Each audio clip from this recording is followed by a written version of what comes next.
they weren't talking about my Amiga thing. They were talking about the R bit on the games. That was that thing they wrote was a response to me talking about the 30 DOS games that must be on the PC Classic. And they were like, "Great, good luck to y'all." Or no, what did they say? They said all of that we're considering. It made it sound like it said, "Thank you," and we watched the whole thing. Everything is on the table. Everything on there is on our radar. Talk about all those games. So all the games, okay. But hey, sorry about that. It's difficult to know what video. Like I'm the same way. I looked at the other one like, "Fuck, this is awesome." I'm gonna brag. I'm gonna crow like a goddamn rooster. But I'm still gonna talk about this. It's important. This is a big deal, and we've got their attention. You know. So, and I still think I'm right. By the way. We got a lot to do tonight. Oh, so having a short news segment, it's not the worst thing in the world. No. Okay. You going to start off with the news? Or? We'll do feedback. I'll give you the rundown. You got to talk about the lemon feedback? I think that was a pretty important feedback. No, I wasn't going to mention it. Really? Nope. Oh, I do have, I wrote down, I've got these. Because they were so good. Hey, Ricky. Hey, Duncan. The listener reviews, I've got them all clipped down so I can talk about them. I've got it. I did it last week, too. No, you didn't. I did them all last week. No, but I had them on my sheet last week, too. Okay, fine. You can do that. That's cool. I don't want to talk even when I have to. That's great, but I did it. So. All right. What was I going to say? Oh, yeah.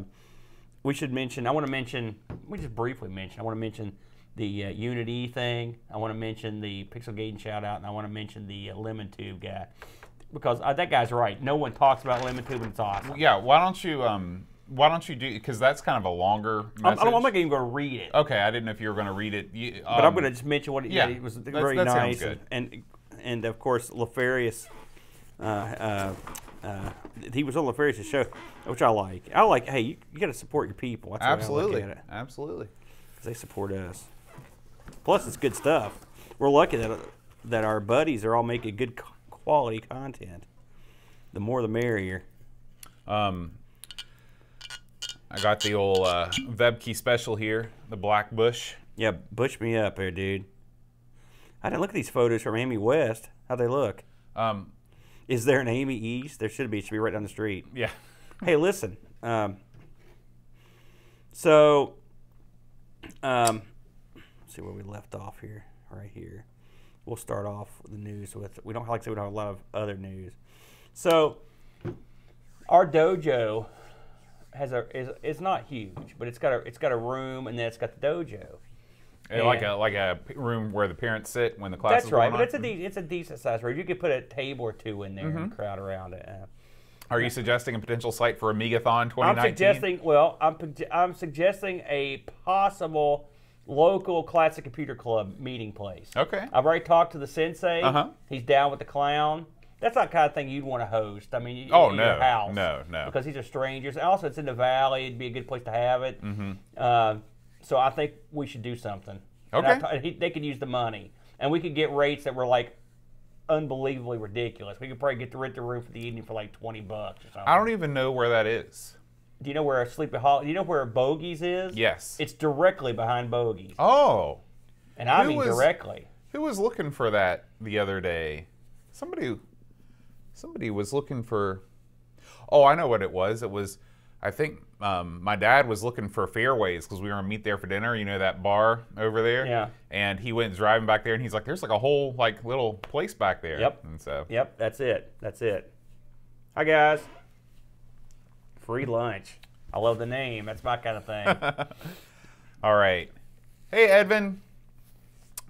In just a few days, I'll be meeting up with Edvin live. So you'll be here next week, and then you're gone. I'll be here. I will not be here for next week's show. You're not going to be here. Okay, I'd make sure. I already told Brent that he's subbing. Yeah. So that means we've got to film that show. We got to film that show next weekend. Got it. You can do it back to back with ARG. We are. That's what we did last time. Yeah. We'll do it then. You know what I should do? I got a good idea. When we get down, sometime this week, take me a picture of your back wall. And I'll just. Oh yeah. I'll just put it in there. That's a great idea. And I'll just lay over the. Yeah. That'll be funny. That'll be classic. Because I think the last time we did it, we used one of our old, the real attractive ones. I might go through several in the show. Okay. I might just flash through a bunch, you know, since I got the green screen set up in there. I've got to sell. I told you I'm selling the main event, right? Mm-hmm. Have you actually listed it yet? Too much drama. But this weekend, especially since it's supposed to snow tomorrow. Yeah. Geez, hopefully you won't get any snow when you're heading out. Yeah. Where are you driving to? Baltimore? No, I'm just driving to Charleston. I'm flying to Charleston now. Is he will drive you up there? Not sure yet. The issue is that I get back at 11:30 at night, and I don't know if I want to have people come and get me at the airport at 11:30 at night. You go drive yourself. Might just drive there and just Parking's not too bad in Charleston. What night do you get back? Is it going to be like a Monday night or something? Sunday night. Oh boy, Sunday it's night. Not the best, is it? Yeah, but we get Monday off school. If you get hard up, call me and I'll come. Oh yeah, you're right. I get Monday off too. Oh, sweet. Yeah, that'd be sweet. Yeah.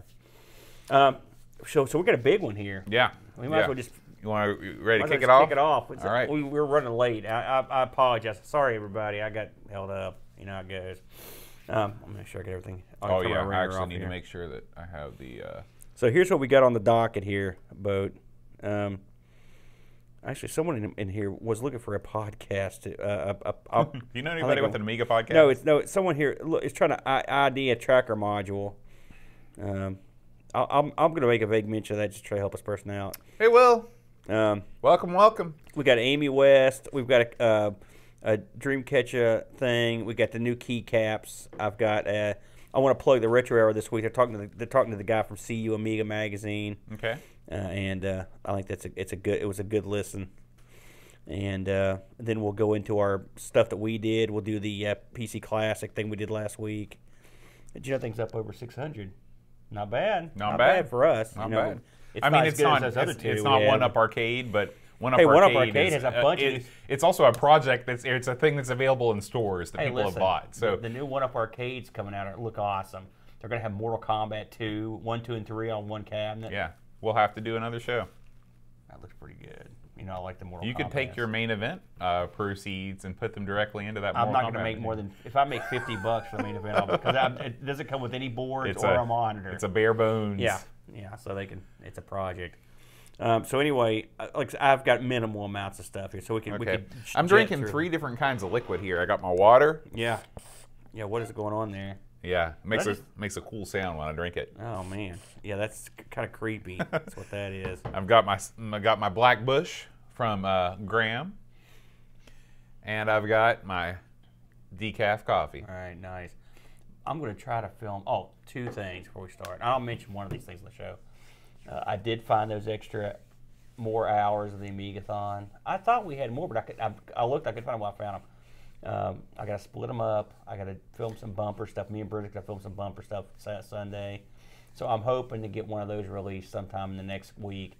And I'm hoping to film something with Cloanto's Amiga Forever package. And then I'm hoping over the weekend to have time to do it again. It depends. If not this weekend, then when I get that extra day, I'll do it then. But, okay. So that sounds good. I'm glad you found the stuff. Yeah. Although it's funny, we go up to hour 21. And there's a smidge of into that hour, like about 23 seconds, and then, it's all gone. So, like I said, we'll do things. By the way, who was asking about Panzer? Yeah, it's not in there. I knew it wasn't. No Panzer. Alec, greetings from Russia. The Huck. Mother Russia. You want to sing a little bit? I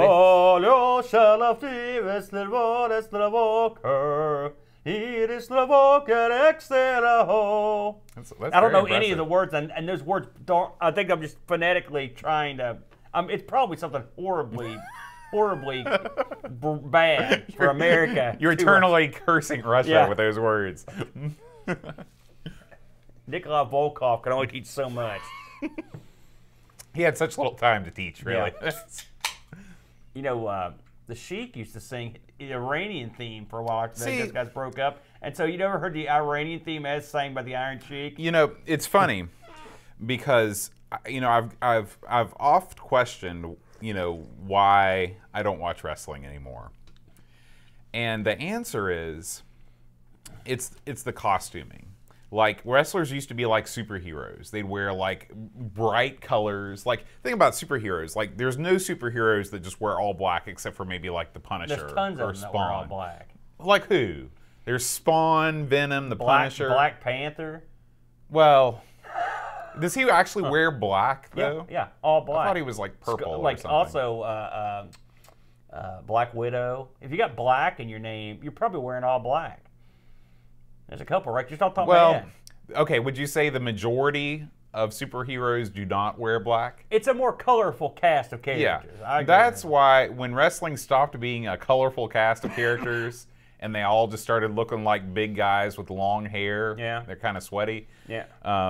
They were always kind of sweaty. There's a new wrestling promotion that's just announced to start up last week. Actually, it was earlier this week. AEW, All Elite Wrestling. They're backed by a billionaire who owns a soccer club in the UK. And his son's in the NFL, and it's gonna feature the Young Bucks, Cody Rhodes. So the Young Bucks are coming under contract for the very first time. Well, I mean, they're going to be co-running this. This is basically their baby. Cody Rhodes, the Young Bucks, Hangman Page, Chris Jericho is going to be involved in it, and they've announced a bunch of wrestlers that are going to be working there. And I'm hoping they are a more interesting and colorful bunch. And you know what I miss too is the fringe. Like, New Day, I think they've got some fringe on their outfits, right? Oh, you mean tassels and whatnot. Yeah. Oh, the Young Bucks wear a ton of that. Yeah, so you should be a Bucks fan, but you probably like that. I probably would. They're the ones that do all the kicks, right? Super kick party. That's right, man. All right, you ready? Yes, sir. I'm ready. Okay. Did you say we had stuff to open? We got all kinds of stuff. Holy smokes. Okay, I'm ready, man. Let's do it. Hi, everybody. Welcome to Amigos. I'm John. And I'm Aaron. And today we're going to be talking about Nitro. Oh. I don't know. I'm Hacksaw Duggan. I don't know why I did that. Aaron, we got a great iTunes review from David Pick. Why is that so funny? It's just, those things are so rare and they're so valuable that's the #1 story. That's the #1 story. If you want to be the top story on Amigos, you just have to leave one review and you're in. Tell us about this. I can't wait. What's the fellow's name? So this is David Pick from the USA. He says, covering my all-time favorite computer, the Amiga, the show provides great reviews of Amiga games and provides updates on the latest news in the Amiga community. The hosts have a great rapport, and inject lots of humor into the podcast. Keep up the great work. So thank you, David Pick. Thank you, Pick. We appreciate it. Pick's Pick. Very true. Yeah. We got some YouTube feedback from our boy Santar. He's our boy Santar. Santa from another planet. He says, this is about our Second Samurai game. And he says, I remember my version of the game, get this, having a bug that made the game just load the next level when you got game over. That's how I beat the game. I just died my way to the end credits. Wow. Man, we would be awesome at games if that was the way it went. I wish all my games were like that. Maybe on Xantar's planet, that's the way it rolls. That's the way they do it. Aaron, Amiga Ireland is next week. Wow. It's hard to believe because so we're warming up. Is that what this is? We're warming up. We're in training. Yeah, this is some Blackbush Irish whiskey we're drinking right now from the Graham Vebke. The vineyards of Graham Vebke. Yes, and I just wanted to tell everybody one more time that if you are going to Amiga Ireland, say hello. I'll be there, running around, acting crazy. Hit boat with your shillelagh, please, and film that. And I just wanted to thank one more time all of the fine folks that supported our GoFundMe to send me to Ireland. So thanks to Jason Warnes and Darren Coles, Graham Vebke, Gary Hucker, Laurent Giroux, Duncan Stiles, Pixels at Dawn, Edvin Helland, Paul Harrington, and Daniel Ryan. Very good. Thank you, boys. Yeah, thank you so much. And if you are interested in funding the trip, the GoFundMe is still up. It's gofundme.com/send the Amigos to Amiga Ireland. You're going to need another GoFundMe just to get the phone system set up over Yeah, there. It's going to be crazy. I'm reading about that. So I'm leaving on Thursday. I'm going to be flying out of Charleston, West Virginia. Man, that's the craziest place to fly out of. That's right. Have you ever flown out of there before? Only about 16 million. You got to remember, I fly a lot more often. Oh, yeah. Oh, yeah, but you lived in Boston for a while. I did. Yeah. I thought you might have flown out of there. Well, I've flown out of many airports. What's it like flying out of Charleston? Because it's basically you're on top of a literally, mountain. you fly off the edge of a mountain. you hope that the plane has reached enough velocity so it can clear, because when you take off, there is nothing below you. How does it compare to? I mean, is there any other airports that are anywhere in the same ballpark of wackiness? I've read that there's an airport in Malaysia that's even worse, but there's none that I've flown into personally that is as precarious as the Jaeger Airport. What's in creepier, flying into it or out of it? Oh, flying out of it, definitely. Yeah, because you're just hoping you're going fast enough to to escape the mountain. And occasionally one of them don't make it. Yeah, and right down the hill. Right down the hill. on top of a church. That's right. That's what happened last week. Yeah. Smushed. Oh yeah, and so what am I doing at Amiga Ireland? I wanted to tell everybody, if you are going to be there, make sure that you're there on Friday night right after the orientation. The very first event on the main stage is going to be Amiga Trivia, hosted by me and my assistant, Pixels at Dawn. Oh, beautiful. My lovely assistant. Oh, man. And so we've been working out the deets. There's going to be prizes. There's going to be fun. It's going to be a joyous, raucous atmosphere. I saw some of those trivia questions flying by, and those looks like all that stuff's pretty heady. Yeah, in my opinion. So you're going to have to be a real smart cookie to survive now, Amiga Trivia. Speaking of Amiga Ireland, because we haven't. It's funny, we don't talk about this that much. We haven't talked about it that much. This is a big deal. I mean, this is a big convention or whatever, right? I mean, it's one of the biggest ones there is. I think it is. How do you feel? I know you're happy and excited, but what do you feel in your gut? Because you're really going. You're going to be the wacky guy in a stranger in a strange land. So how do you feel about it? Well, I feel a little bit of pressure because I'm going to be standing among the giants of the Amiga scene. And really, your actual detailed Amiga knowledge. How would you rate it? Almost nothing. Almost nothing. That's what makes it great for me. I hope please, sweet Lord, stream this somewhere so I can watch a bunch of performances. Hey, Bo, what do you think about the 060 new accelerator card coming out? What do you think about these specs? Here's what I hope happens. About 4, maybe even 3 trivia questions in, they're like, wait a minute, that doesn't sound right. How do you back that up? I just want to see your face. Oh! Game over. Help me, Pixels. Help me, Pixels. My back. But yeah, I plan on filming not only the trivia contest, but there is going to be a bar area. I've kind of been scouting it out virtually, where I hope to corral some of the heavy hitters and lure them to my domain and interview them. Potential dates? Well, Pleasance you found the bar. I'm going to lose some heavy hitters on my web. It sounds like you're going to go there to pick up women. Hey, you never know. Your chicks heavy hitters? that's frightening. But look for some interviews coming up. I don't know how much live streaming we're going to be able to do. Depends on how the Wi-Fi is over there. But definitely on my return, look for some new content going up. Now it's a 2-day deal, right? Yeah. You're going to be there both days. Be there Friday and Saturday, coming back on Sunday. Are you involved in any other? Are you still doing the 2 events there, or just the 1 event right now? Well, right now it's the only thing I'm on the main stage for is the trivia contest. We'll see. Is this like Lollapalooza? There's like it is. Secondary stage where they get the freaks. Yep. That's where I'll be. My web be lured in. Playing trombone while you're on a unicycle. I thought about bringing my trombone. I hear there's lots of live music. Oh, yeah? And I'm sure the Irish would love it if some loud American jumped on stage and started banging out On Wisconsin on the trombone. Just start singing. Just start singing the Patreon list while you're there. To the tune of Take Me Home. All right. There you go. You're in. Aaron, Amigo Aaron's weight loss wager is happening now. If you didn't hear about it last episode, make sure you check out the first few minutes of last week's episode. We do the whole intro. Basically, you can sponsor Aaron however much per pound as he plans on losing 100 pounds by Amigathon. So far, I'd like to thank Tapes from the Crypt, John Cook, and Eep Schaller for pledging. Oh, Eep's in? Eep is in. Man. He's way in. I'll tell you that this week, the first painful week of Amigo Aaron's weight loss wager, sucked. I'm hurting. I've been partially poisoned. You fell victim to the sugar-free candy. I'm still in it, though. You're not the only one. Yeah. That's it. That seemed like a lot of housekeeping. We should say all sponsorship money goes towards to the Children's Miracle Network, and not to my belly. I was thrown off. We just take the money, throw a big banquet, and I'll load back all 100 pounds in one sitting. If you want to pledge to the Children's Miracle Network via Amigo Aaron's Weight Loss Challenge, you can send me an email at amigos@ It's you've never got the name right.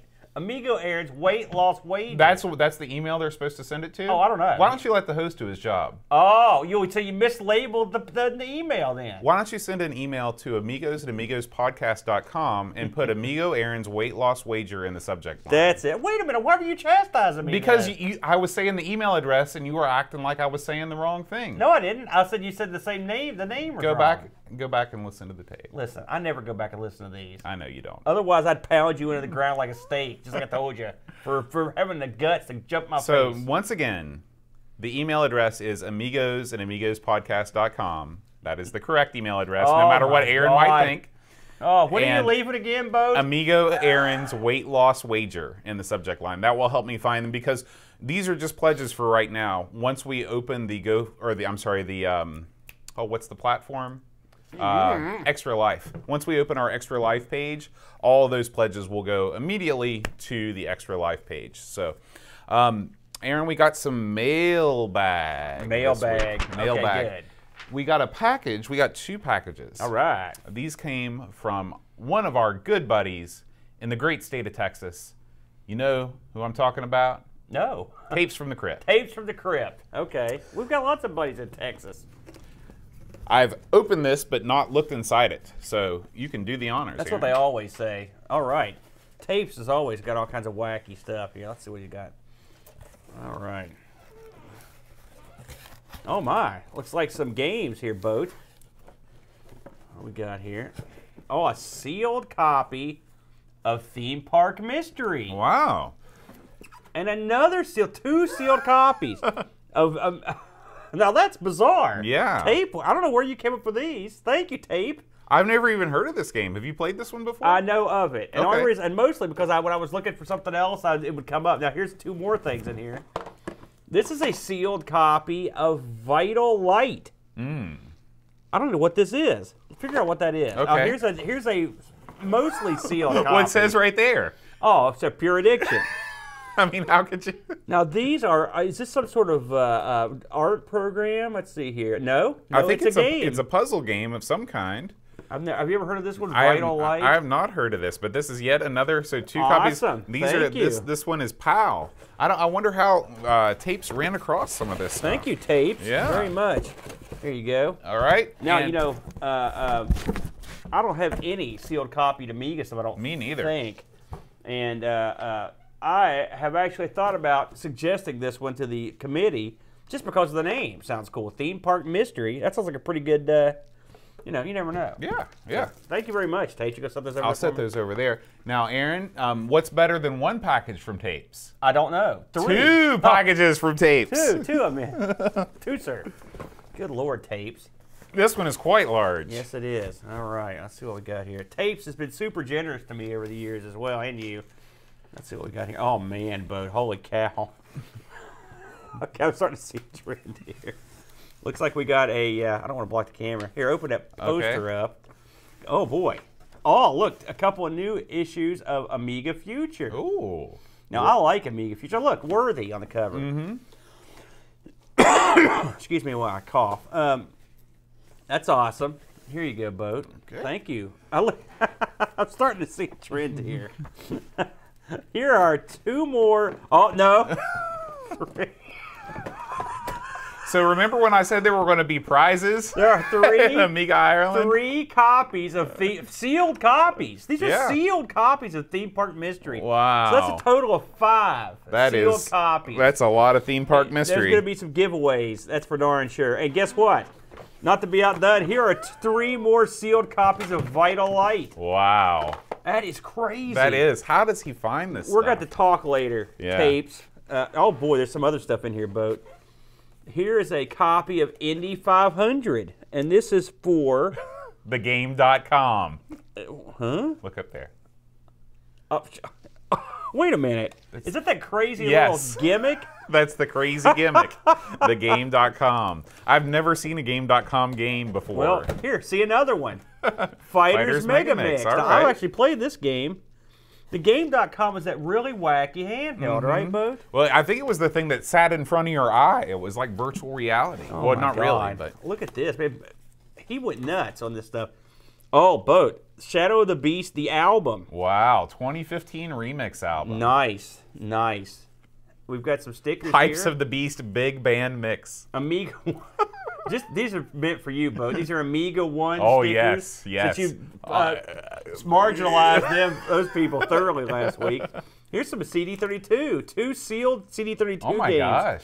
John Barnes, European football. And this guy's smooching a trophy.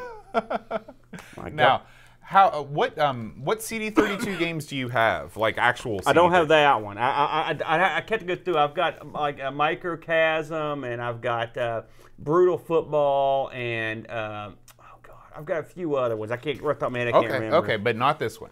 Here's a game called Gunpei. Now that is funny. Gunpei He for is- the Wonder Swan. He's clearly a listener to ARG Presents. That's awesome. You'll have to maybe Brent give will that one die to Brent. Yeah, when he he sees loves that. Gunpei. You hated that game.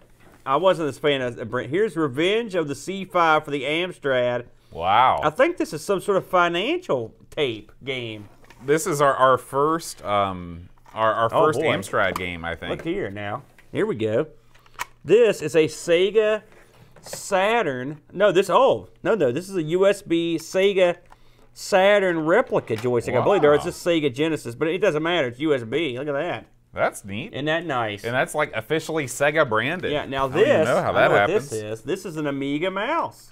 Oh, cool. It's a nice little Amiga Mouse. My God, this thing is packed with stuff. Now, Look at that. does the Wow, that's nice. Yeah. That's in good shape too. Okay, great, man. What can you say about this, eh? Okay, here's a couple cartridges here, Boat. Oh no, are you kidding me? Oh, here's a Wonder Swan. Now that is something. That's a black and white Wonder Swan, right there. You ever seen one of? I've never thought I'd hold Never, one. Feel never. how this feels. It feels light. I know. It doesn't. The buttons don't feel too bad. Now here is a Pro Action Replay. You know, I'll be honest with you. That's weird. It's got like a parallel port on the top of it. I don't know what this is for. To be, is this? Honestly, I don't know what this goes to. If it's tapes in the house tonight. Tapes is not with us. Maybe someone. Can you guys in the chat room identify what this would be for? There's got that on top because it's. I don't recognize the port on that. I'll be honest. I don't know that one. Okay. Now, here's something I actually owned. Here, Bo, you can take that away. Okay. This is the X-Men Interactive CD-ROM comic book. Wow. I actually bought this, and I think the Fantastic Four had one as well. And there's the man Stan Lee on the back, right there. So is this like a choose your own adventure sort of thing? No, it's a comics on CD. Okay. Wolverine guides you through the story. And then there's some trivia and some other stuff on there. It's a CD, but this is a PC item here. Look at that. Oh, or Mac. Yeah. But man, well, what can I say about that? Yeah. What a load. That's very cool. And Still sealed. I will demand explanation on the theme parks and the Virtual lights. virtual lights. That was awesome. And Thank you. the final item here, Oh this yes, poster. the poster. Let's have a look. Ooh, another World. Look at the yeah, Isn't that it's nice? Embossed. Very That's very cool. cool. That's nice, That isn't may it? need a home in the old arcade. that might need framed, isn't it? That's Yeah. awful nice, isn't it? Yeah. Yeah, that's beautiful. Thank you. So Tapes tapes, is you've super, gone super beyond. generous. Yeah, that was. Above and beyond. And some of these were going to be giveaways. Oh yeah. I mean, we're going to give away some of this stuff. Yeah. I will be bringing several. Are you actually so you're going to pack some of the stuff? Yeah, I'm going going to pack some of these spare copies and take them over to Amiga Ireland and give them out. That'd be great. That's awesome, man. Straight from Texas. How does he do it? I don't know. I don't know. It's those Texans. They always figure out a way. Yeah, that's awesome, dude. All right. It's time to move on to this week's Amiga news. Right on, man. So I will tell you, this was not a news-filled week, but we did the best we could. We actually put some stuff out, so we'll talk about that as well. So let's start with, let's go all the way here, and let's talk about another Amiga event that you linked to, Boat. Photos from this year's Amy West. Oh yeah. Now, Amy West, is it out in California where that thing's held, Boat? Yeah, I believe that Amy West is in Sacramento. Now watch your Boat try in vain to find it. I have no idea where this post is. There it is. It's right in the middle. Okay. All right. I linked it wrong. So that's a work in progress. But Amy West is. I've actually seen pictures of her before, and it looks like fun. And I read a report from a fellow that was out there, so clearly that was that. But I need to fix the link on that. Yeah, there's a lot of stuff going on old Dick Estel's world. We'll work on that one. But there you go, Amy West. I would like to go out to that someday. It looked like a pretty. I looked at the pictures. It looked like a pretty happening event. How they draw? Yeah. To be honest with you, there didn't seem to be any people in the picture, so it's unclear how many people actually came. But they had a bunch of different Amigas set up, and they even had an Atari 8-bit. So I was glad to see that. That's because I like to see the two great giants of computing brought together, right, hand in hand, walking through a dandelion path, walking right off the cliff like Thelma and Louise. Well, that's there you go. So let's talk about keycaps. Okay. There's exciting. Nothing I'd rather talk about. Indie Retro News got their mitts, paws, their grubby hands on the new caps. There for the 1200. They do a little review here and look pretty solid. Yeah. You know, keycaps. These have been, I think these were kickstarted back in the day, if I'm not mistaken. And hey, they delivered, man. And Looks very good. They look very nice. They go real nicely with that black case. So I approve. So if you want to get the scoop on those, head over to our good buddies at Indie Retro News. I will say Indie Retro News popped, I think, 3 different work in progress Amiga games that are currently coming out of pipeline. I never really cover work in progress stuff on here because there's so much of it and some of it you don't know what's going to come out. I learned my lesson from Defender of the Crown. Let's put it that way. But they look good. They look like there's some good stuff coming out of pipeline. And that reminds me, God, who was it? And maybe they're in the chat room. If you are, let me know. Someone informed me, I believe it was this week, that they had gotten their super copy of Rocket Ranger. Rocket Ranger. So I believe that was tapes from the crypt. Oh, was that tapes as well? Now, I never even got no notification that they were shipping that. You know, did you read? Well, I think that the shipping notification came several years ago, and it's just finally rolling out. So, it's poor Sven. So, Cinemaware Classic, or they're called, they have their own methodical approach. Yes, yes. Because I mean, I would be interested in getting that. I was a big fan of from what I've heard of it, it involves printing the labels, the labels coming out wrong, waiting 6 months, printing the labels again. It's tough, Bo. Would you ever tackle a project like that? Never in my life. Well, is it because you can't make any money, or because of the thankless public that comes after you with pitchforks and torches? Yes. All that stuff. Yes. Also, the lack of any ability to program or know how to do anything like that. All those things. Yeah, well, that's a good reason. Let's talk about people that do know what the hell they're doing. Okay. And these are our good buddies over at the Retro Hour. Oh, yeah. Right? These are the real pros. Retro Hour, I believe the fellow said they had celebrated their 3rd anniversary, I believe is what he said, with this show. And this show is about... They speak with one of the fellows from the old CU Amiga magazine. Now, you'll recall, Bo, that I got a bushel of magazines. In fact, we just got a couple of different tapes, and I got some magazines recently. We've had some magazines sent to us in the past, tons of magazines. And I've been looking through a ton of these here recently, and I can see why they were so endearing. But CU Amiga is not one that I've gotten to look through. I don't think I've got any. I may have a physical copy, but I'm not sure. I've looked through them on PDF. So to me, I'm not like all in on this, but it was still an interesting interview with these guys. They talk about just basically the environment in the time of what was going on. You can't go wrong with the Retro Hour. They're always good, but I figured this would be of a lot of interest to a lot of people that listen to us. So stuck it up there. Let's talk about some stuff that we chucked together. Our good buddy, the Dream Catcher, has an article up about a game that basically is a sort of a jacked up, cloned out Miami Vice game. Oh, okay. Yeah. Now, did you watch Miami Vice back in the day? Would it surprise you to know that I've never seen a single episode that of would Miami not Vice? Surprise me, because it's got everything in it that you don't like. It's got drugs, murders, violence. It's got people, sporting a sports coat with some pastel colored I pants. do like the or pastel logo. That's very cool. Yeah, yeah. I was not a big Miami Vice fan either, I'll be honest with you. It just didn't do it for me. But sure enough, there's a game. Is that John Stamos? I don't know. No, that's no. Oh, no, of course not. That's the lead character. Oh, What's his name? Don. Help me out here. Johnson. Yeah, is that Don Johnson? That's right. Well, then why'd you ask me? Well, because I thought it was here's John the 50 Stamos. I thought that was Don Johnson. What's the other guy's name? Are you sure that's not Don Johnson? He No. looks like that Don guy looks Johnson. like Harley Race. No. Now, what's his partner's name? Do you remember his partner's name? The actor. You mean the actor? No, I don't know. either. I only know about Don Johnson. Isn't it Scruggs and something? Earl Scruggs. No, I don't think that's a see. I sound like you in this segment, and you just sound like some oblivious guy. And so we swapped roles. Let's move on. Let's get the heck out of Miami Chase. Tubbs is his name. Thank you for your lunch. I strongly urge you to check out the DK. He knows far more than us, which ain't saying much. So me and Boat last week did a little show. This is actually pertinent to this podcast.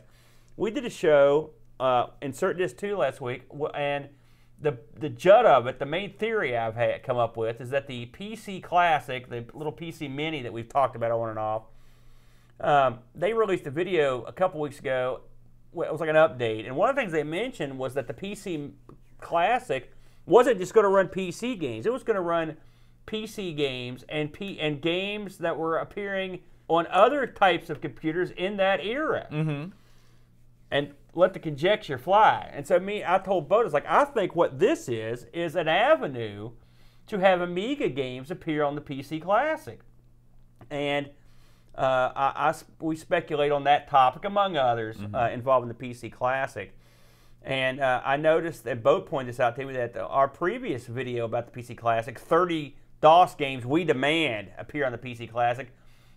Unit E, the guys making the PC Classic, actually left a little comment, like that they watched the whole video and they liked all the games and were on board. I'm telling you, when I read that list that you made, I was like, this is a winner. We teamed up on that, to be honest with you. No, trust me, your part list was smushed right into mine because I got rid of some of my stuff. So it was definitely a team effort.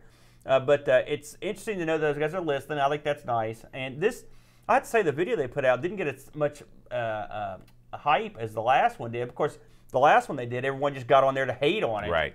So I guess they got it all out of the system.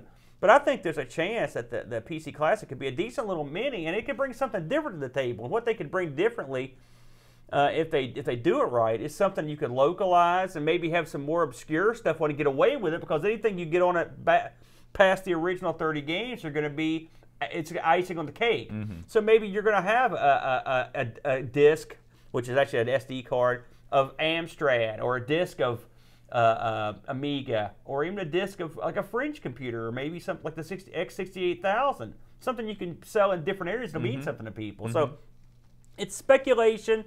I would love for the guys at Unit E to give me the high sign and say, yep, you're on it. But I'm not sure they even know exactly what they can and can't do. But and I'll summarize with this, we've talked about the Amiga Mini and whether it'll ever be shipped, and I have my doubts. But the quickest way to an Amiga Mini living room style kick back and play a joystick hooked up to your TV would be a device like the PC Classic. You don't license any of the Amiga logos. You don't license the Amiga trademark name. All you do is license the Kickstart ROMs from Cloanto, and I've been told that they're willing to deal on those ROMs. They're willing to license those out at a very fair price. And then all you got to do aside from that's license out the actual games from the people that made them, and you're in. Mm-hmm. So it's a clear path to go that route. So I would like to see that happen. We'll see. Yeah. But that's something we speculated on. If you want to check that out, again, that was last week's Insert Disc 2. We also, me and the Brent got together and did a little show called ARG Presents. And this week's topic was late 80s arcade games. And wouldn't you know it, we both picked similar games from the same developer, which was Taito, and Brent picked Kadash, or Kadash, as he called it stupidly and wrongly. What do you call it? And be correct. I would call it Kadash. Now, have you ever played Kadash? No. Really? I've never played Rastan. Really? No. Holy smokes. Well, you're missing out, dude. These are two. Well, I'll tell you, in my earlier days, you know how there's raster graphics? Yeah. And I thought that this game was raster because it used raster graphics. I bet that's probably where they got the name. Both these games have like muscle-bound Conan types. Well, I mean, you don't have to play that in Cat-Ash, but it's a fantasy adventure game where you go out and fight bad guys with various looks very cool. weapons. And Rastan has one of the all-time great musical themes. It really, truly does. So even if you don't play the game, you should go out of your way to listen to the theme song from it because it's awesome. So anyway, if you're into ARG, you will dig this. And I will say, as a special spoiler, we spun the wheel in this episode, and the game we're going to be double dipping. It's funny because it'll be the week you're going to be gone. We're double dipping, and me and Brent, next week, are going to be covering games. This is really just a way to ease me out of the whole picture. Well, I'm not saying nothing. Me and Brent are going to be covering games on the Amiga CD32. The wheel has spoken. So after the 80s, we'll be. In fact, this weekend we'll be filming the Amiga CD32 episode. We're going to do games that we haven't done on this show and that are not available on a non-CD32 Amiga. You know, unless you use WHD load or something. So that's all I got, Bo. That's all the news. Well, cool. Well, I just want to promote two videos that I put up this past week. I played Elite twice. The first time, I did not know how to play, and I blew up multiple times. I watched that first Elite video, and I loved it. I loved it. I cackled with delight at watching that. The second time I played Elite 2, I knew what I was doing, and I blew up multiple times. I haven't watched the second one yet, but that's going to be on tonight's viewing. That'll be good. So if you're into, and of course there's a lot of gold in the chat room while all this is going on too. So if you're in the mood to watch me play some Elite 2, I would probably recommend you start with the second video. That's a lie. I put on a little bit more of an entertaining show, but man, Elite 2, you know, we're going to be covering that here in the end of February. That I cannot wait. I can't wait to talk about it. Watch the first show first, trust me, because don't listen to both. That's high comedy. And the poor people in the chat room, I know they were banging their heads up against the monitor on the floor. People were cursing. This is why I don't do that, because I know I'd be much more frustrated than you. I can't take direction, clearly. All right, Aaron. It's time to move on to this week's Game of the Week, Nitro. Nitro. So, had you played this one? No, I never heard of Nitro, other than the town nearby where we live and the wrestling show. Yeah, I agree. So, and I had not played this one either. So before I start, so Nitro, it came out in the fine year of 1990. One disc. And this one was published by Psygnosis, and I think it was, I could not find a developing house on this one, so I think this was developed by some guys, basically. And this happens sometimes where they don't have a developer listed, and I couldn't find anyone listed like as a developing house on this one. I will say the guy, one of the guys, the big guys behind it was Jamie Woodhouse. Now, you won't be surprised to know that he also did ATR, which we've talked about, and Quack, which is a very well-regarded game. This game is a overhead racing game. It's sort of in the vein of a Micro Machines. Micro Machines, Supercars. More, not more realistic. It's like I said, it's closer to Supercars than it is Micro Machines.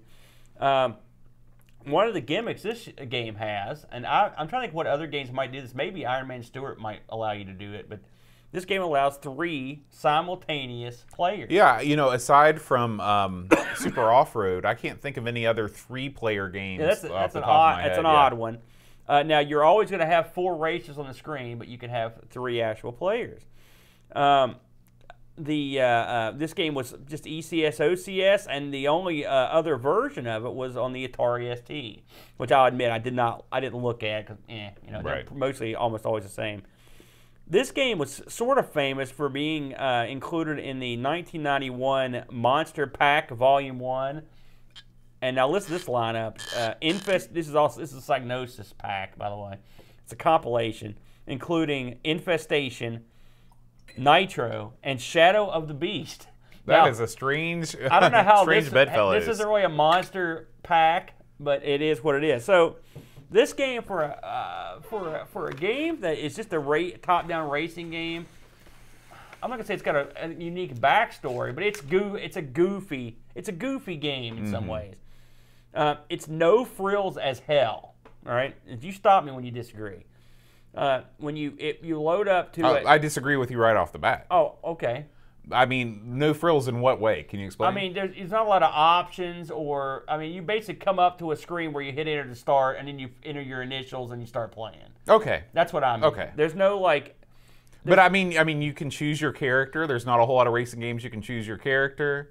Well, you're right, but I'm saying that there's no like special options. There's like we played games that gave you like a higher resolution version. Yeah, it's definitely not like skid marks where you can choose. Yeah, right. But I mean, you do get some options right off the bat. You can choose your character and you can choose the type of car that you race. When I use the joystick, I always got the center. I was not able to. I was not. Is that how So you can't change your character? I thought I was just doing something wrong. The characters, as far as I could tell, are married to what your control. Sort of like X-Men. The first thing that makes this game look goofy is the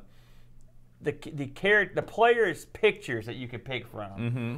You've got when I play with just my joystick and the normal port, I would be a robotic version of the Clint Eastwood's spaghetti western character. Yeah, these characters are right out of what's the name of that game that as the top-down shooter? Chaos Engine. Well, it's right out of the Chaos Engine. I mean, they're Hollywood ripoffs. Yeah, but they're like cyberpunk versions. But they're robot versions, which makes this weird. Basically, picture Clint Eastwood in his cowboy outfit with little peels of his skin gone, and there's robot under This is the post-apocalyptic They're feature. like Terminators. Yeah. If you pick the character on the right-hand side of the middle, you get a Rambo, basically, and with the same, with the robot. And then this is the real wacky one.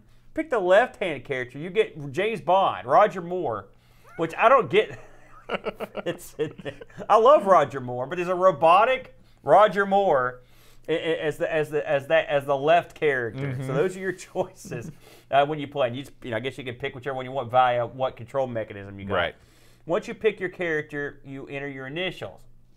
Something I learned pretty early in the week was there's a set of initials you can enter that starts you off with a bunch of money and a lot more gas, which is what I did because I was having trouble, and I'll get into that in a moment.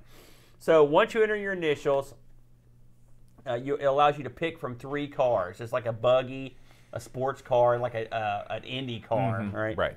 And the actual choice is sort of important because the different cars are better on different types of land, all right, and they also have different fuel consumptions. That's important to the game.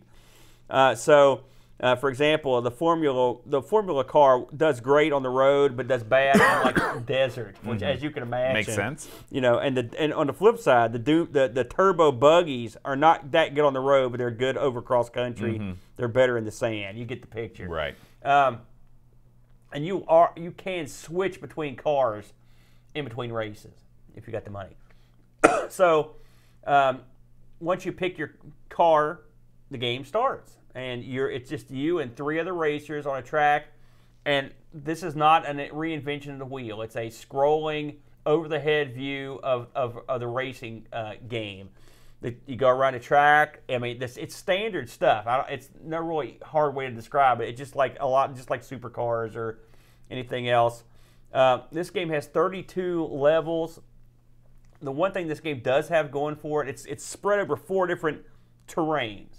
You've got, and I don't know how many. Did you see all the terrains, Boat? I saw the desert. I saw the nighttime. Is the nighttime count as a terrain? No. Okay. So you've got. Is mayonnaise an instrument? You've got the city, right? You've got the like the forest, basically, or the woods or cross country. Then you've got the desert, and then you've got. And I'll try to explain this. You've got a post-apocalyptic world. You didn't see that one at all, eh? So, and of course, like I said, the different cars handle it better in different areas. So that each area has 4. Each of the 4 different areas have 8 tracks. I think it's 4th track, you get a night track. The night track's the old gimmick. I believe. It's that Sega CD game. Huh? It's that Sega Night Track. Cute. Dana, what was that chick? Dana Plato. Yeah. Anyway, in Night Track, you've got the old headlight gimmick. You can only see what your headlights are shining on as you go through this race, and you can see some like reflectors that are embedded in the road, or like lights that you can follow. It's almost like Pac-Man. They're like dots that you can follow. And I can tell you, the night stuff, you would think they were really hard. They are hard, but actually it was pretty successful at night. It was during the day I had trouble playing the game. So in the game, you drive around these tracks and you try to beat the other racers to the finish line. They're one lap. There's never anything more than the one lap. As you go through, there's curves. There's like in the city, you'll see just basically it's like a city streets with curves, and there's little like mushroom things that just occasionally are being the road that they stop you and you disintegrate and they damage your car. They're very irritating, Bo, aren't they? Yes, I do not like them. And they're there to up the difficulty and make you go in certain directions. You'll also come across like oil slicks and this other stuff that's like, I don't know, it slows you down. I don't know if it's sand or what do you figure that stuff is, or goo? I think it's the goo. Yeah, just your general goo. I hate it when you drive down the street and someone has jumped a barrel of gum out and you just run right through it. That's basically what it's up. So when you hit something in this game, you stop dead, and if you hit stuff enough time, your car starts smoking, and the more damage your car gets, the more jacked up it's not even enough. It's not even hitting something enough times. If you hit something one time, your car will start to smoke. Well, it depends. A lot of that depends on if you pay to get your car repaired in between races. Yeah, I don't do that. Yeah, well, I did. There are occasionally breaks in the railings on the track that you could sort of shortcut through. Sometimes there are variable paths, and some of the tracks get so complicated they can be quite confusing, can't they, Bo? As you go through. The computer, I will say one thing I do like about the computer is the computer will also screw up. It will hit stuff. I've been on some of the more complicated races where the computer is just, there's two cars ramming each other and spinning around and smoke, and they look totally confused. Maybe the AI is well, I mean, it's more realistic than most racing games. In fact, I saw one of the guys on Discord point the same thing, that you don't feel like you're a total idiot because and sometimes you can actually screw the computer over. You can ram them into stuff. What I like to do on the night tracks is let the computer jump out in front, and then I just follow them and let them run into crap. Right. And they will too, that's nice. And a lot of times these courses will have a whole bunch of those bumper car or those bumper things, and if you let the computer go in front of you, they'll sort of get rid of all those things. So in the second lap, you can overtake them. That's right. So as you go around these items, you'll see stuff just laying out in the road, basically, and they're basically power-ups. I got a list of them here. There's not a ton of them. So you've got a thing that gives you a double headlights at night, which helps. That gives you twice as much viewing distance. Occasionally you'll see a green dollar floating around. If you get that, you'll get money, and money's very important in this. The money flows. I mean, it really moves across the screen too. Right. You'll see an N, like in a hexagon. That's usually a little nitro boost, and if you hit a P, you get extra points. There'll be a barrel occasionally rolling around. Right. If you hit the barrel, you get extra gas. Just run right over it. And that's important. That's how I fuel up. When the race is over, it's not over till everyone finishes. It's not one of those where they just give you a break. You got to finish, and then it goes through and gives whoever wins gets X amount of gas and some money, and it goes all the way down to last place, where you get basically hardly anything, a couple hundred gas. Gas, I believe, in a normal game you start out with 2,000 gas points, and if you are horrible, that won't last long. If you're pretty good, you can go a while on it. And when you win, you get a bunch of gas. And gas is like the most important commodity in this game, because the game, no matter how many times you finish last, and Lord knows I can tell you, you can keep going as long as you got gas. Right. This reminds me when I lived in Huntington. You'd be poor. I'd be eating like pizza off of a discarded pizza box. But if I had gas, I could still get around. Still a chance. I could get out of there. So after every race, if you have at least $1, right? You got to have at least $1. You will be allowed to go to the store. All right. In the store, there are upgrades for your car. Okay, you can get a better engine, a turbocharger, better tires. You can get nitro boosts. You can get more gas, and you can repair damage. And you can also swap cars. Swapping cars is important if you pick your first car as the dune buggy, for example. Well, you got to get through the city And the dune buggy sucks there. Right. It's not a dune buggy. It's a Volkswagen. Sport buggy. Yeah, it's an off-road vehicle. So we're gonna swap that out quick to get the proper car. And you also should always repair your car so you can take more damage. If you don't have any money, you don't even go to that screen. And you can't even switch cars, nothing. You just keep on trucking. And then it goes to the next level. And that's the game. Rinse and repeat. 4 levels of city, 4 levels of country, 4 levels of desert or sandiness, and then 4 levels of the apocalypse. The apocalypse is real weird.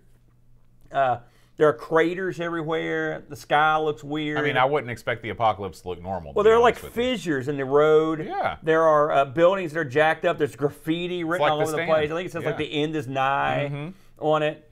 And in between each level, as the game's loading, there's a picture. The first one is a picture of a city. Makes sense. Second one is a picture of like a pasture, right? Some trees. Third one, picture of some sand. Fourth one is like a sandscape with a big light going off, like a bomb just dropped.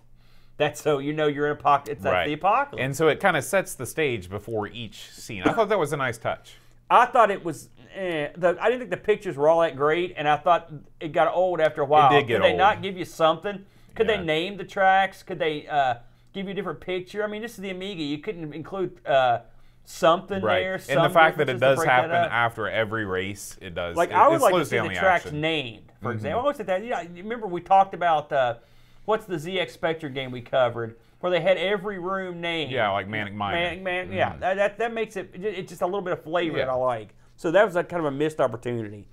Again, you play this until you run out of gas, and that's the game. I mean, they did not reinvent the wheel. Now, so go ahead and chime in, and I've got some extra stuff to say. Go ahead. What do you think of it so far? I thought this game had a lot of things going for it. The fact that it is not a lap-based game makes it set apart from almost every other game. Every race is just a race to the finish. So in the world, I mean, there's quite a few top-down racing games out there. So I was looking for things that made this game stand out. I thought the controls were perfectly serviceable. Yep. I thought that the choice of vehicles makes sense. Like there's 3 different vehicles. They each have pluses and minuses. Knowing how to use them. However, to really play this game well, you have to be really good at it, because in order to play the game well, you have to have enough money to switch between cars when you go. And how much did you say? I don't remember. I think it's a buck to switch. Okay. I think.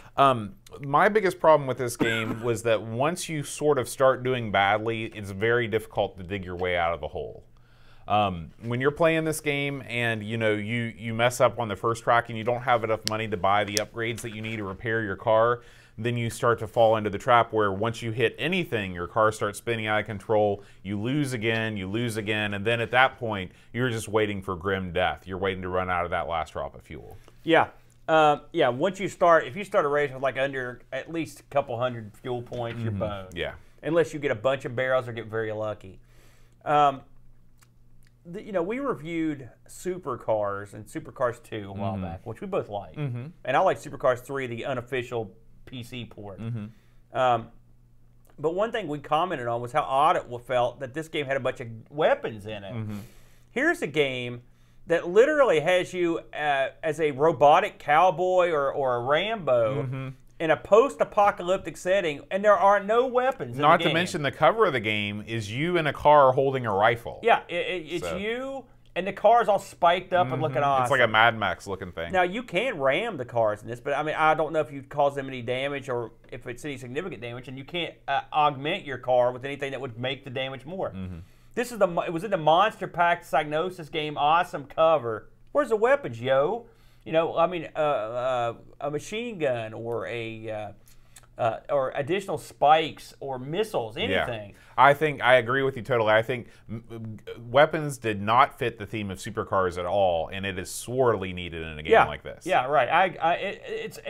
Here's a game that comes out, and like you said, there are many over-the-top racing games like this on the Amiga. Now, is this a bad game? Absolutely not. In fact, if you look at what's in that compilation, this is far and away the best of the 3, playability-wise. 3 players, you get a lot of points for that. There's no doubt about that. And some things change in a 3-player game. I didn't get a chance to play with multiple people, but I watched it being played.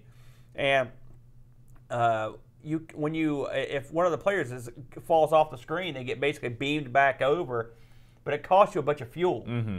Right. Right, and it also there is a limit on how many cars, times you can change cars. They put some stuff in to make it more fun.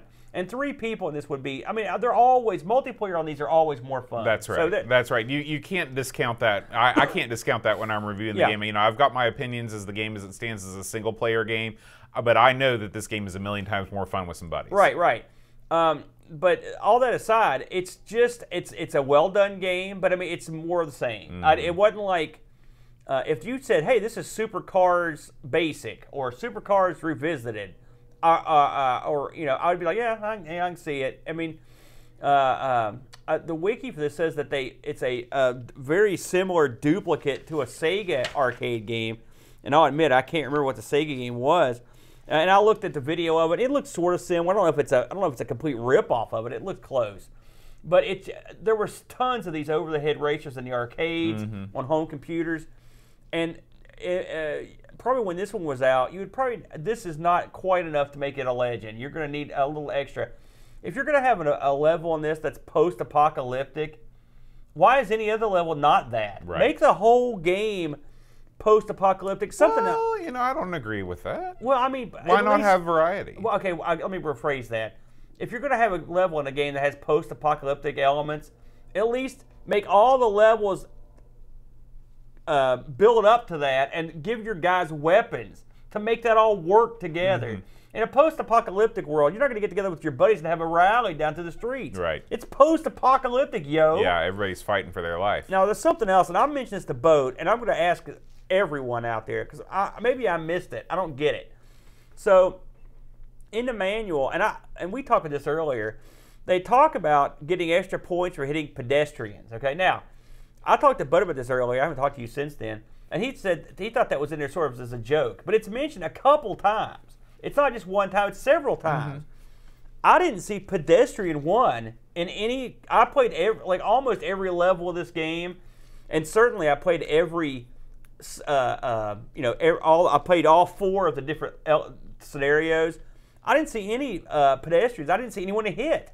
So if they're in here, they're well hidden. I would think we might have some kind of like Carmageddon style thing, which that would have spiced it up too. I don't know if pedestrians are supposed to be in it and they got yanked. Maybe that's the case. Maybe they wrote the manual before they made the game. Now, I looked on the net to see if anyone had ever mentioned, like, hey, where are the pedestrians? And I couldn't see anyone talking about it. So either it was a very stupid joke that no one gets, or they wrote that manual before they finished the game, or it got yanked at the 11th hour. But anyway it goes, if you ever find a pedestrian here to hit, let me know. Now, if the game had pedestrians to run over, a la Carmageddon, then you might have something. That's something none of these other games have, is like a lot of people to run down, like a Carmageddon. Well, I think that would fit this game. That would fit the theme of this game too. You could even get away with not having weapons if you could run over, you know, Death Race style, run over. Listen, I know it's not savory, but I'm saying it's something different. You know, you agree? Well, I mean, you know, what does running over people get you? I mean, is it just like a points thing? Chuckles. Or? Okay. It gets you points, and according to the manual, it would have gotten you points. Yeah. So, but I mean, what are points worth in this game? I mean, like, there's a leaderboard. Is there a leaderboard with points on it? Yeah. Okay. At the end, there's a leaderboard. It would be more points. Plus, you're playing your buddy. You got to get them points. So that's one I would love. I found an interview with the fellow Jamie Woodhouse.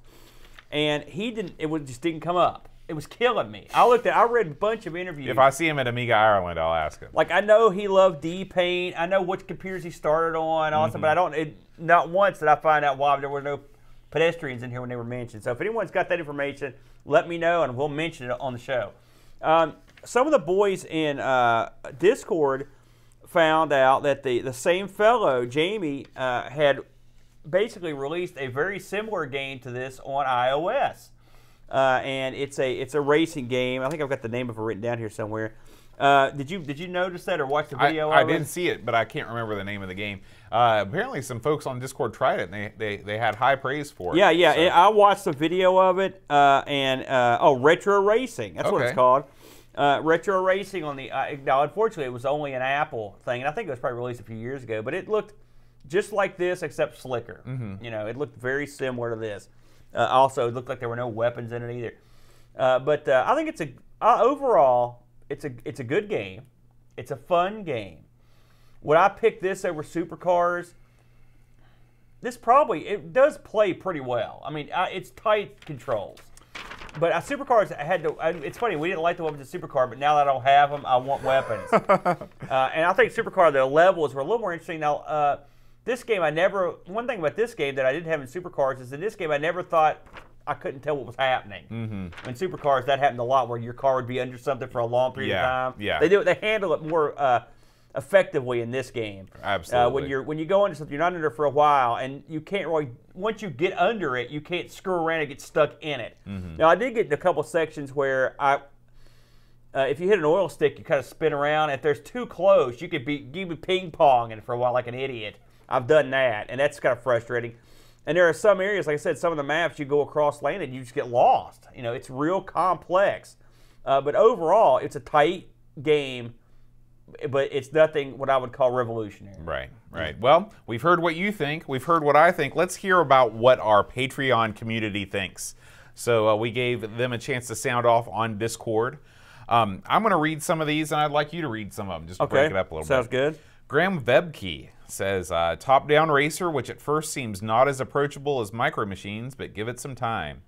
Learn the tricks and upgrades required to beat the 32 colorful levels, and it's one of the few games allowing 3-player co-op racing. 7.5 out of 10. Barkbit says, top-down racer that requires precision handling, fast reflexes, and some practice. The fact that the computer-controlled cars can screw up a bit makes it a bit less frustrating than its peers. It's like you said, 6 out of 10 from Barkbit. Chris Fold says, great top-down racer that requires razor reflexes. Once you learn the tracks and tricks, you can easily enjoy all the levels. If it just zoomed out a little, it would be near greatness. 7 out of 10. All right, Aaron, why don't you take over from Matthew right there? Matthew Perrone. Great racing game with a nice variety of environments, awesome music, and a 3-player simultaneous option. The biggest con is the lack of multiple laps, and they can make it real hard on the a couple first tries. 7 out of 10, that's true. Duncan Styles, the dunk. With too many obstacles and not enough time to react, this is a racing equivalent of the pixel-perfect platformer. Well presented, lots of good ideas, addictive but infuriating. 6 out of 10. And lastly, the Pixels at Dawn, a fun little racer and very punishing if you go wrong. Suffered a little bit on later levels by not having a clearly marked track, I agree, and forcing you to follow the AI, but fun all the way to the end. One last thing I want to mention, too, that I forgot. I tried this initially on Cloanto's Amiga Forever, and I don't know if it's a version I had on there, but every time I got to the second level, my car handled like I was a drunk on payday. Like I could not steer it. I thought, man, I stink. So I went to the actual Amiga, and then I played it on the company's version. I did not have that problem. So I don't know what was going on there. Weird. Yeah, very strange. Well, what did the magazine say? The pros. Well, the folks over at Lemon gave it a 7.72. And while we're talking about Lemon, special shout out to the Lemon Tube, who left a very nice comment under one of our videos. This is a Lemon Tube Amiga, the YouTube channel. That's right, and we love Lemon and Lemon Tube a lot, and they don't get enough praise, and so we will once again state our passion for them. Amiga Action gave this a 78. Amiga Format gave it a 84, and AUI gave it a 79, and CU Amiga gave it an 82. So I'd say, yeah, pretty aligned. B, yeah.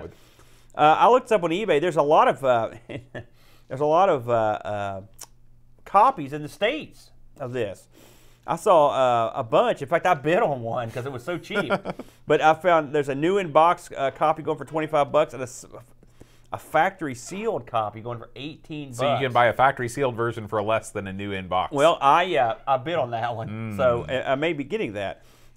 Maybe we'll give it away. Maybe so. And then in the UK, it's weird. This one, there's a ton of these. And I saw them going from for $30, $50, $57. There's not. They were more expensive in the UK. I don't know what that means, Bo. To be honest with you. Maybe they made a lot more here. I don't know. Yeah, that's a strange one, man. I don't know.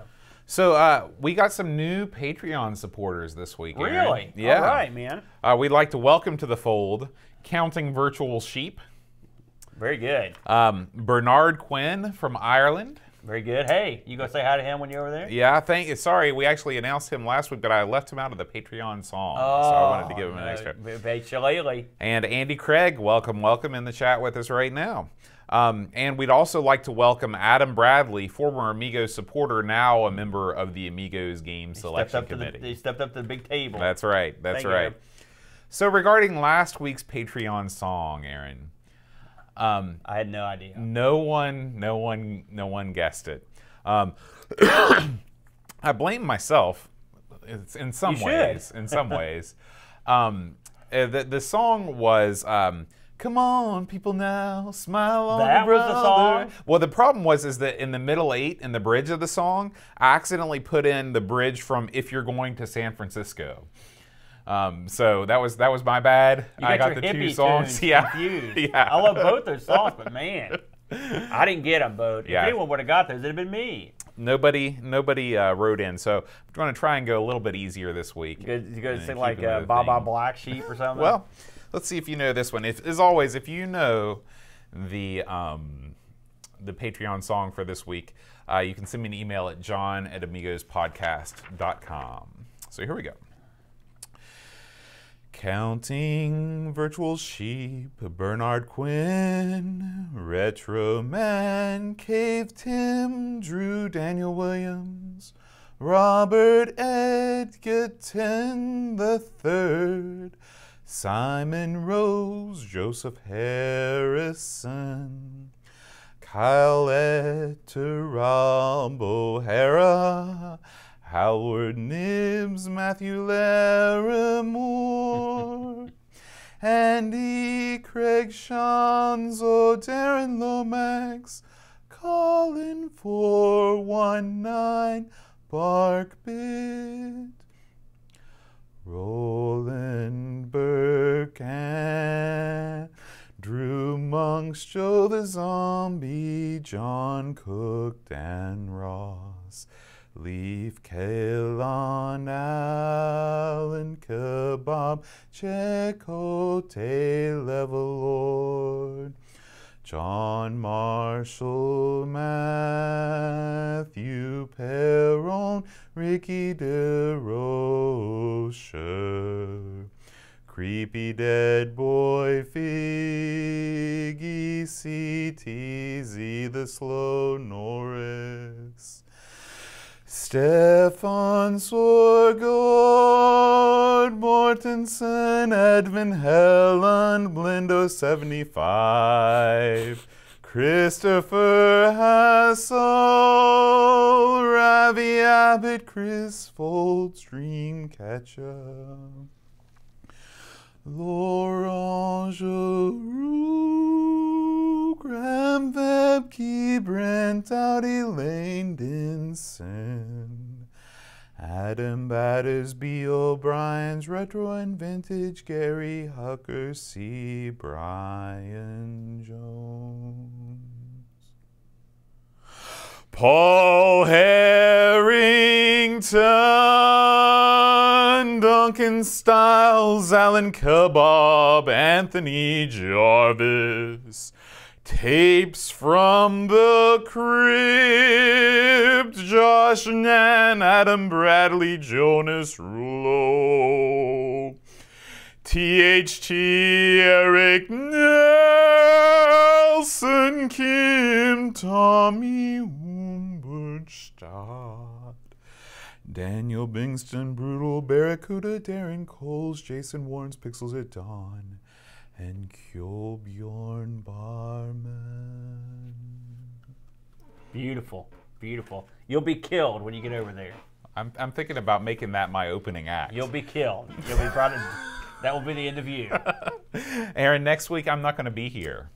You're going to have to carry on One-man without show, me. all singing, all dancing, nude review. And at the same time, review Dungeon Master. You can turn that into something weird. Dungeon and Master. wonderful. All right, I am a Dungeon Master, so you know I'm going to love it. Yeah, yeah. So you and I believe the Brent will be taking a look at this. We'll be having to go with this one. Yeah, that'll be fun. Yeah, yeah, should be good. So, guys, thanks for watching. We want to thank everybody hanging out with us in the chat. We record this show every Friday at 5:30, except for next week, which we won't. On YouTube, we've got Retro Tech and Toys, Ed Van Helen, Duncan Stiles, Paul Harrington, Necronom, Ricky DeRocher, anybody else that was hanging out in the chat. And free lunch. Yeah, free lunch. Thank you all for hanging out with us live on the show. Guys, have a great week. Keep on playing the Amiga. We'll see you next time. Until then, adios. Guess what? I gotta go. What? Got a plumbing emergency. Oh no! Yeah. All right. Well, So, sorry, was that guys, what that? Was that what that? I've got to exit early. I'm having a little plumbing issue at the house. I gotta go take care of. All right, guys. See you later.